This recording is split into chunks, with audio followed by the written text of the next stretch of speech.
Hello friends, आपण मागच्या व्हिडिओमध्ये 1 डिजिट ॲडिशन आणि 2 डिजिट ॲडिशन पाहिली होती. तर आज आपण पाहणार आहोत सबट्रॅक्शन 1 आणि 2 डिजिट. तर आपण त्याकरता काही एक्झाम्पल आधी घेतलेले आहेत. तर आपण ते एक्झाम्पल कसे सॉल्व्ह करायचे ते आपण आता पाहणार आहोत. तर आपण आधी पाहू फर्स्ट एक्झाम्पल. फर्स्ट एक्झाम्पल आहे 5 - 3. तर आता 5 - 3 कसं करायचं? तर 5 - 3 करता आपण आधी 5 लाईन ड्रॉ करायच्या.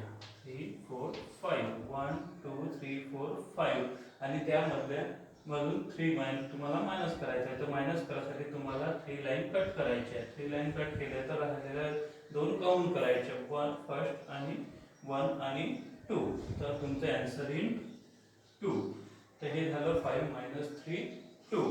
त्यानंतर आपण 7 - 5 पाहणार आहोत. तर 7 - 5 करता आधी तुम्हाला 7 लाईन ड्रॉ करायच्या, 1 2 3 4 5 6 आणि 7. त्यानंतर 7 लाईन ड्रॉ केल्यानंतर तुम्हाला त्यामधून 5 सबट्रॅक्ट करायचे आहे. तर त्याकरता तुम्हाला 5 लाईन कट करायच्या, 1 2 3 4 5.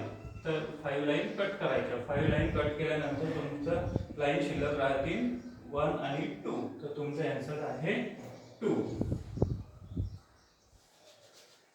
त्यानंतर आपण आता हे झालं आपलं सिंगल डिजिट सबट्रॅक्शन. आता आपण पाहणार आहोत डबल डिजिट किंवा 2 डिजिट सबट्रॅक्शन. 2 डिजिट सबट्रॅक्शन करता आपल्याला 15 - 13. तर आपण 15 - 13 करता आपल्याला आधी जो राईट साईडचा डिजिट आहे तो आपल्याला पाहावा लागेल. तो आहे 5. त्यानंतर त्यामधून सबट्रॅक्ट करायचा आहे 3.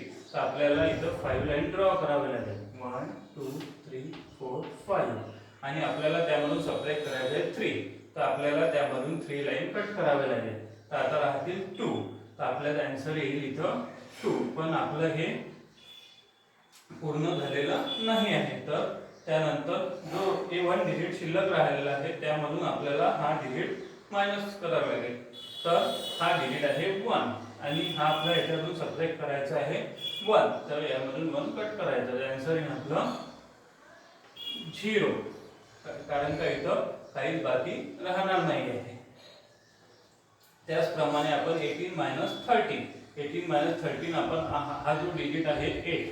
आपण 8 लाईन ड्रॉ करायच्या, 1 2 3 4 5 6 7 आणि 8. त्यानंतर त्यामधून 3 आपल्याला सबट्रॅक्ट करायचे आहे. तर 3 सबट्रॅक्ट करण्याकरता आपण 3 लाईन कट करू. तर आता राहिलेल्या लाईन काउंट करू, 1 2 3 4 आणि 5. तर आपले आन्सर येईल इथे 5. त्यानंतर आपण परत 1 लाईन ड्रॉ करून त्यामधून 1 लाईन कट करू, म्हणजे आपले आन्सर येईल इथे 0. तर ह्याप्रमाणे आपण 1 डिजिट आणि 2 डिजिट सबट्रॅक्शन पाहिलेले आहे.